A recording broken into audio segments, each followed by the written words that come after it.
আসন্ন রমাদানে আমাদের 7টি করণীয়। 1 নম্বর করণীয়, এই রমাদানকে আপনি কোরআনময় করে তুলুন। কোরআনময় করে তুলুন 2025-এর রমাদান। এই হচ্ছে আজকের প্রোগ্রামের স্লোগান। জোরে বলেন ঠিক কিনা? কোরআনময় করতে রাজি আছেন? কোরআন তেলাওয়াত করতে রাজি আছেন? আমার প্রিয় ভাইরা, ধীরস্থিরভাবে কোরআন তেলাওয়াত করুন, তাড়াহুড়ো করে নয়। আনাস রাদিয়াল্লাহু তাআলা আনহু বলতেন, রুব্বা কারি লিল কোরআন ওয়াল কোরআনু ইয়ালআনহু। কোরআনের অনেক কারি আছে যারা কোরআন পড়ে কিন্তু সওয়াব পায় না, বরং আল্লাহর কোরআন তার বিরুদ্ধে আল্লাহর দরবারে নালিশ করে, আল্লাহ লানত করতে থাকে। আমরা কি ওইরকম কোরআনের তেলাওয়াতকারী হতে চাই? না। ধীরস্থিরভাবে ওয়ারাত্তিলিল কোরআনা তারতিলা, তারতিলের সাথে পড়বেন।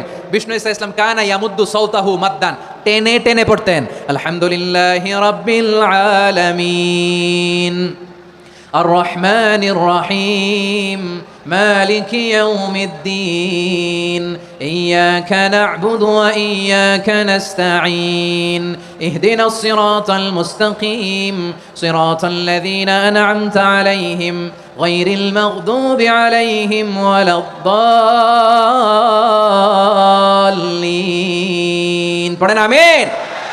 কানা ইয়ামুদ্দু সাওতাহু মাদ্দান, টেনে টেনে পড়তেন। ওয়া কানা ইউকাত্তিউ আয়াতান আয়াতান, প্রত্যেক আয়াত পড়ে পড়ে তিনি থামতেন। এভাবে কোরআন পড়তে হবে। আমাদের অনেক মা বোনেরা, আজকের এই চাঁপাইনবাবগঞ্জের প্রোগ্রামের অনেকগুলো মহিলা প্যান্ডেল আমি ল্যান্ডিং করার সময় দেখেছি। আমার অনেক বোনেরা, ওনারা কোরআন খতম করতে যে এমনভাবে তেলাওয়াত করেন, কোরআন তেলাওয়াতের আদব আর অবশিষ্ট থাকে না। আমরা তার তিলের সাথে তেলাওয়াত করব, যেমনটি আমি পড়ে শোনালাম। বিষ্ণু ইসলাম প্রতি আয়াত শেষে থামতেন, টেনে টেনে পড়তেন, তার তিলের সাথে পড়তেন, সুর করে পড়তেন। মান লাম ইয়াতাগান্না বিল কোরআন ফালাইসা মিন্না, যে সুর করে কোরআন পড়ে না সে আমার উম্মত হতে পারে। জাইয়িনুল কোরআন বিআসওয়াতিকুম, বিষ্ণু বলেন সুর করে কোরআন পড়বা। অনেকে কোরআনের খতম তুলবার জন্য কোরআনরে একেবারে খতম করে দেয়, এরকম আছে না নাই? কোরআনের খতম তোলার জন্য কোরআনরে কি করে?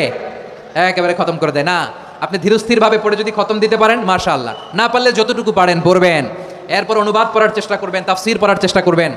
খতম কোরআনে রমাদানের 1 খতম দেওয়ার একটা সহজ পদ্ধতি হচ্ছে, রমাদানের প্রতি নামাজের পরে 4 পৃষ্ঠা। প্রতি নামাজের পরে কয় পৃষ্ঠা? 4 পৃষ্ঠা। তাহলে 5 ওয়াক্তে 4 পাঁচা 20 পৃষ্ঠা। হেফজে কোরআনগুলো 20 পৃষ্ঠা 1 পারা। এভাবে 30 দিনে আপনার 1 খতম হয়ে যাবে। আমরা যেন তার তিলের সাথে বিশুদ্ধভাবে কোরআন তেলাওয়াত করতে পারি, আল্লাহ তৌফিক দান করুক। পড়েন আমিন। 2 নম্বর করণীয়, ধীরস্থিরভাবে তারাবির সালাতগুলো যেন আমরা আদায় করি। তাড়াহুড়ো করবেন না, আল্লাহর ওয়াস্তে তাড়াহুড়ো করবেন না, তাহলে কোরআন আমাদের জন্য বদদোয়া করবে। তাড়াহুড়ো করবেন তারাবির নামাজে। তারাবির নামাজ সালাতুত তারাবিহ, মানে বিশ্রামের নামাজ। আর আমরা পড়ি সালাতুল কিতার, রেলগাড়ির মতো নামাজ। চিল্লায় বলেন ঠিক কিনা? না, এরকম করবেন না। ইমাম সাহেবদেরকে আশ্বস্ত করুন যে ইমাম সাহেবরা আমরা পিছনে আসি আপনাদের সাথে, আপনি আস্তে আস্তে পড়েন, তার তিলের সাথে পড়েন, ধীরস্থিরভাবে তারাবির সালাত পড়বেন। সারা বছর এই সুযোগ হয় না দাঁড়িয়ে কোরআন শোনার, এরকম আয়োজন ব্যবস্থাপনা সারা বছর আর আমরা পাই বলেন তো না। তারাবির সালাতের রাকাত বিতর্ক এড়িয়ে চলুন, রাকাত নিয়ে বিতর্ক করবেন না। 8 রাকাত 20 রাকাত নিয়ে যে মারামারি এই দেশে, এটা শয়তানের ফন্দি। চিল্লায় বলেন এটা কার ফন্দি? আমরা 20 রাকাত পড়ি, আপনারা হয়তো 8 রাকাত পড়েন, কোনো অসুবিধা নাই। আমরা যারা 20 রাকাত আমরা পড়তেছি, আমরা 20 রাকাতের কথাই বলি। 20 রাকাত আমরা পড়বো আজীবন। সৌদি আরবে মক্কা মদিনায় 20 রাকাত পড়ে, কোনো অসুবিধা নাই। অন্যান্য মসজিদগুলো 8 রাকাত পড়ে, এই নিয়ে এদের মধ্যে মারামারি আছে? হ্যাঁ, এই জন্য রাকাত বিতর্ক এড়িয়ে চলবেন। প্রিয় ভাইয়েরা, আপনার আমল আল্লাহর কাছে কবুল হবে সংখ্যার বিচারে না উত্তমতার বিচারে? বলেন তো, সংখ্যার বিচারে না উত্তমতার বিচারে? উত্তমতার বিচারে। কত চমৎকার ভাবে আপনি আল্লাহর সামনে দাঁড়াতে পারছেন, এটা বিবেচ্য। রুকু সেজদাগুলো সুন্দরভাবে করবেন। রুকু থেকে সোজা হয়ে দাঁড়ানো ওয়াজিব, 2 সেজদার মাঝখানে সোজা হয়ে বসা ওয়াজিব। এই তা'দিলুল আরকান বাদ দিলে হানাফি মাযহাব মতে সৌ সেজদা দিতে হবে, অন্য মাযহাব মতে নামাজই হবে না, আপনার নামাজই হবে না। এই জন্য ধীরস্থিরভাবে তারাবির সালাত যেন আমরা আদায় করি। পারা যাবে তো ইনশাআল্লাহ? 3 নম্বর, তাহাজ্জুদের সালাত আদায় করুন। বছরের অন্যান্য সময় উঠতে পারি না, অনেকে বলে হুজুর উঠতে পারি না, কিন্তু রমাদানে সাহারি খাওয়ার জন্য তো ওঠাই লাগে। কি বলেন, সাহারি খান আপনারা? হ্যাঁ, খান না? খান কে কে দেখি তো? মাশাআল্লাহ মাশাআল্লাহ। এই সুন্নত পালনের জন্য 1 নম্বর। মাশাআল্লাহ, ঠিক আছে, পালন করবেন। আল্লাহর হাবিব বলেন তাসাহারু ফা ইন্না ফিস সাহুরি বারাকা, তোমরা সাহারি খেও, কেননা সাহারির ভেতরে বরকত ঢুকায় দিয়েছে কে? একটা খেজুর 1 গ্লাস পানি খেলো সারা দিন আপনাকে তরতাজা রাখে কে? তো সাহারির জন্য যেহেতু উঠতেই হয়, সাহারি খাওয়ার আগে বা পরে 2 রাকাত 4 রাকাত তাহাজ্জুদ পড়া যাবে না? রব্বুল আলামিন বলেন ওয়ামিনাল লাইলি ফাতাহাজ্জাদ বিহি নাফিলাতান লাকা আসা আইয়াবা'সাকা রাব্বুকা মাকামান মাহমুদা। ও নবী, রাতের কিছু অংশ সময় তাহাজ্জুদের সালাত আপনি আদায় করবেন, কারণ এই তাহাজ্জুদ হলো আপনার জন্য নাফিলাতাল লাক, অতিরিক্ত ফরজ। আপনাকে মাকামে মাহমুদে অধিষ্ঠিত করবে কে? এজন্য যারা সম্মানিত হতে চান, সম্মানের আসনে যেতে চান, তাদের জন্য তাহাজ্জুদ অবধারিত। আমরা রমজানে সাহারির আগে তাহাজ্জুদ পড়তে চাই কি চাই না? এই নামাজটা আল্লাহ বড্ড ভালোবাসেন। কেন জানেন? কারণ গভীর ঘুমকে স্যাক্রিফাইস করে আমরা এই নামাজ পড়ি। ঘুমের আরবি জানা আছে কারো? ঘুমের আরবিতে কি বলে? অনেকগুলো আরবি আছে। একটা আরবি হচ্ছে নোয়াস, তন্দ্রা তন্দ্রা, আমানাতান নোয়াস কোরআনে এসেছে। আরেকটা আছে ঝিমুনি, ঝিমুনি, এইভাবে ঝিমুনি আসে ঘুমের আগে, এটারে বলে সিনা। এটারে কি বলে? সিনা। স্বাভাবিক ঘুমকে আরবিতে বলে নাউম। স্বাভাবিক ঘুমকে কি বলে? এই সিনা আর নাউমকে আল্লাহ এক আয়াতে এনেছেন, লা তাখুযুহু সিনাতু ওয়ালা নাউম। আল্লাহর তন্দ্রা নাই, ঘুম নাই, ঘুমের আগে যে তন্দ্রা আছে ওইটাও নাই। তাহলে নোয়াস, সিনা, নাউম পেলাম। আরেকটা ঘুমের আরবি হচ্ছে হুজুদ। চাঁপাইনবাবগঞ্জ আওয়াজ করে বলেন, আরেকটা ঘুমের আরবি কি? হুজুদ। এটা মাঝরাতের ঘুম, শেষ রাতের ঘুম, যেই ঘুমটা বড্ড মজা লাগে। কাঁথা টেনে টেনে, ব্ল্যাঙ্কেট টেনে টেনে আরেকটু ঘুমাইতে মন চায়, আরেকটু, আর 1 মিনিট, আর 2 মিনিট, এরকম একটা মজার ঘুম শেষ রাতে আছে না নাই? এই শেষ রাতের ঘুম, এই হুজুদের ঘুমকে স্যাক্রিফাইস করে যেই সালাত পড়া হয়, ওই সালাতের আরবি নাম হচ্ছে সলাতুল হুজুদ বা সলাতুত তাহাজ্জুদ। চিল্লায় বলেন আল্লাহু আকবার। এজন্য আল্লাহ তাআলা তাহাজ্জুদের সালাতকে এত পছন্দ করেন। পড়বেন তো রমাদানে। 4 নম্বরে মুক্ত হস্তে দান করুন, মুক্ত হস্তে দান করুন। ওয়ামা আতাইতুম মিন যাকাতিন তুরিদুনা ওয়াজহাল্লাহি ফাউলাইকা হুমুল মুদঈফুন।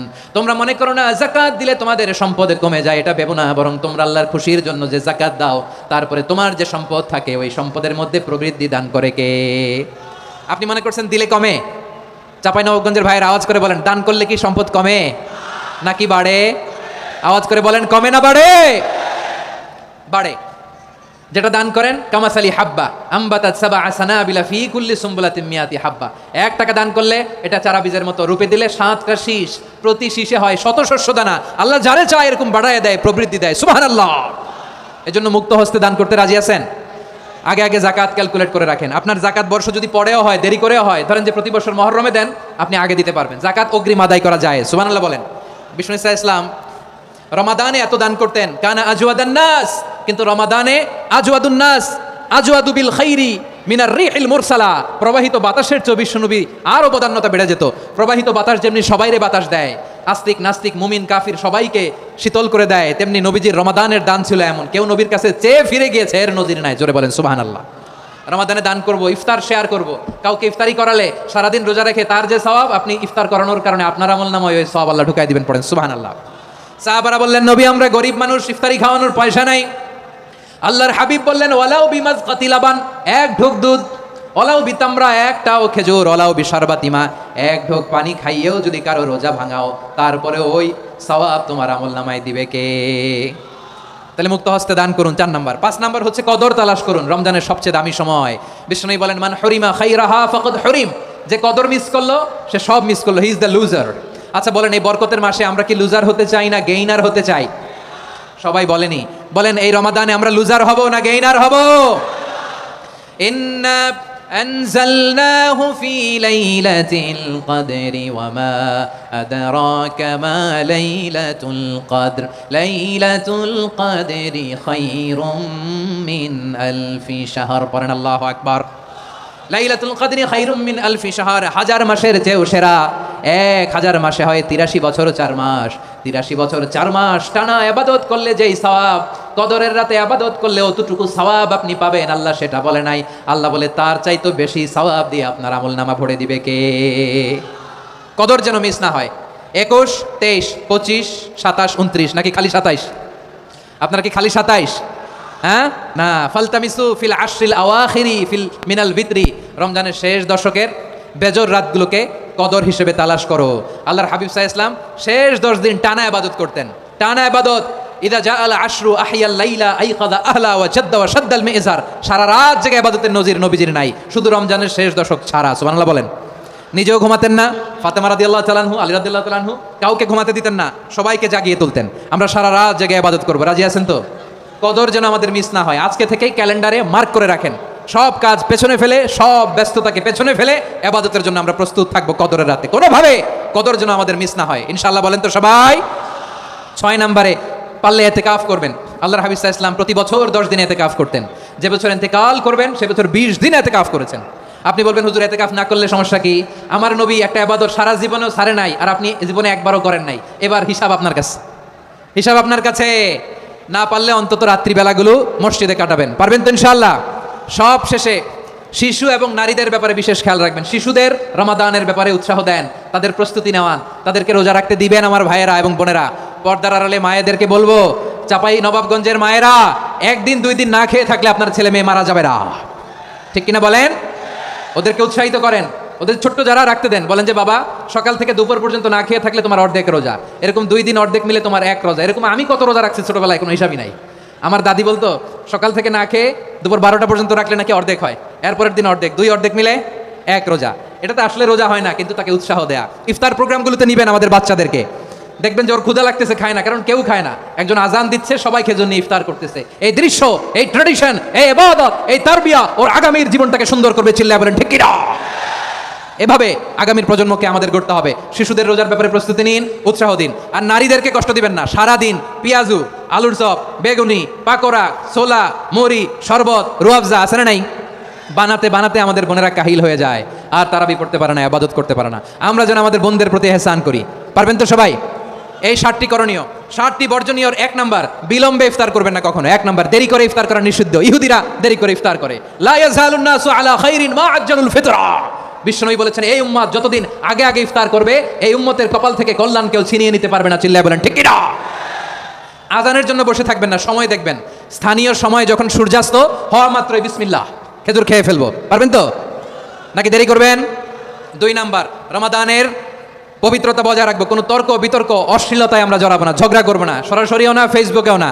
করবেন কেউ গালি দিলে বলবেন ইন্নিমরুন সায়েম, আমি রোজাদার। আল্লাহর হাবিব শিখিয়েছেন কেউ যদি তোমার গালি দেয়, কটু কথা বলে, অশ্লীল কথা বলে, রমজানে তুমিও বলতে পারবে না, তুমি বলতে পারবা ইন্নিমরুন সায়েম, আমি রোজাদার। আজকে থেকে নিয়ত করেন, রমজানে কেউ গালি দিলে আপনি একটা গালি দিবেন নাকি? কি বলবেন? রোজাদার, রমজানের পবিত্রতা আমি ভঙ্গ করতে পারবো না। অশ্লীল নাটক সিনেমা আমরা দেখবো না। ব্যাড হ্যাবিট থাকলে রমাদানে এটা ছাড়ার মহা সুযোগ। স্মোকিং এর অভ্যাস আছে অনেকের, ঠিক কিনা? চাপাই নবাবগঞ্জে আপনারা স্মোকিং করেন? হ্যাঁ, না না আমরা করি না। বলেন করি না? করবেন না কেউ। যদি কারো থাকে, কে করে হাত তোলালাম না আমি। এই রমাদানে এই স্মোকিং হ্যাবিট থেকে আমরা বেরিয়ে আসবো, ঠিক কিনা বলেন?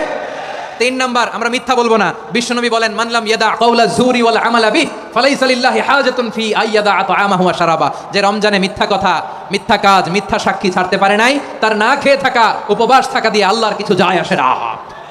এজন্য মিথ্যার সাথে আমাদের কোনো সম্পর্ক আছে? মিথ্যা বলবো না। 4 নাম্বার, অপচয় করবো না। ইন্নাল মুবাদদিরিনা কানু ইখওয়ানা শায়াতিন ওয়া কানা শাইতানু লিরাব্বিহি কাফুরা। অপচয়কারী শয়তানের ভাই। আচ্ছা, যে শয়তানের ভাই ও নিজেও আরেকটা কি? শয়তান। যে শয়তানের ভাই ও নিজেও আরেকটা কি? অপচয় করবো না। ইফতারি করতে যে আমরা অনেকে অপচয় করি, এগুলো করবেন আপনারা? না, অপচয় অপব্যয় করবো না। 5 নাম্বারে, রিয়া, লোক দেখানো ইবাদত আমরা করবো না। লোক দেখানোর জন্য নামাজ, রোজা, জিকির, তেলাওয়াত, দান সদকা এগুলো করলে আল্লাহর দরবারে এগুলো কবুল হবে। বিষ্ণু বলেন দাজ্জালের ফিতনার চেয়ে একটা বড় ফিতনার ভয় আমি করি, সেটা কি? আর রিয়া, শো অফ মেন্টালিটি, লোক দেখানো মানসিকতা। এটা থেকে আমরা বিরত থাকবো ইনশাআল্লাহ। 6 নাম্বার, অনেক গুরুত্বপূর্ণ, ব্যবসায়ী ভাইয়েরা, ব্যবসা করেন কারা কারা? হাত তুলে দেখান তো আমারে। মাশাআল্লাহ, হাত নামান। ব্যবসায়ী ভাইয়েরা, অনেক অসাধু ব্যবসায়ী আছে, রমজান আসলে নিত্য প্রয়োজনীয় পণ্যের মূল্য বৃদ্ধি করে দেয়। এরকম আছে না নাই? এগুলো করবেন না। মজুদদারি করবেন না। পণ্যের কৃত্রিম সংকট বাজারে করবেন না। আপনি লাখ টাকা কামায়া ভাবছেন যে রোজাদারদের কষ্ট দিয়ে ধনী হবেন, এমন রোগ আল্লাহ আপনারে দিবে, কোটি টাকা দিয়েও আপনি হাসপাতালের বিল পরিশোধ করার ক্ষমতা আপনার হবে না। খবরদার। শেষ বয়সে দেখবেন কি কষ্ট আপনার হয়। আপনি রোজাদারদের কষ্ট দিয়েছেন, আল্লাহ আপনার সুখে রাখবে? আল্লাহর দোহাই লাগে, আমার ব্যবসায়ী ভাইরা এটা করবেন না। আরব বিশ্বে আমরা দেখেছি, আরব বিশ্বের ব্যবসায়ীরা সারা বছরে ব্যবসা করে, রমজানে ভর্তুকি দেয়। আর আমার দেশের কিছু অসাধু ব্যবসায়ী রমজানে গলাকাটা ব্যবসা করে আর সারা বছর সইটার উপর দিয়ে চলে। চিল্লায় বলেন ঠিক কিনা? করবেন না, এটা করবেন না। নিত্য প্রয়োজনীয় পণ্যের মূল্য বৃদ্ধি করা হারাম, পণ্যের কৃত্রিম সংকট তৈরি করা হারাম, মজুদদারি করা হারাম, রোজাদারদেরকে কষ্ট দেওয়া হারাম, এটা করবেন না। 7 নম্বরে সর্বশেষ কথা, অধীনস্থ যারা আছে তাদের কাজের চাপ আপনারা কমিয়ে দিবেন। কাজের লোক, ফ্যাক্টরির ওয়ার্কার, স্টাফ, তাদের প্রতি যদি রহম করেন, আপনার উপর রহম করবে কে? এই পবিত্র রমাদানে 7টা করণীয়, 7টা বর্জনীয় মনে রাখা যাবে তো ইনশাআল্লাহ? আল্লাহ এই রমজানকে তুমি বরকতময় করো। হাত তোলেন। আল্লাহুম্মা বাল্লিগনা রমাদান। আল্লাহ রমাদানকে বরকতময় করো। রমজানের 7টা করণীয় এবং বর্জনীয় যে আমরা শুনলাম, পালন করার তৌফিক দান করো।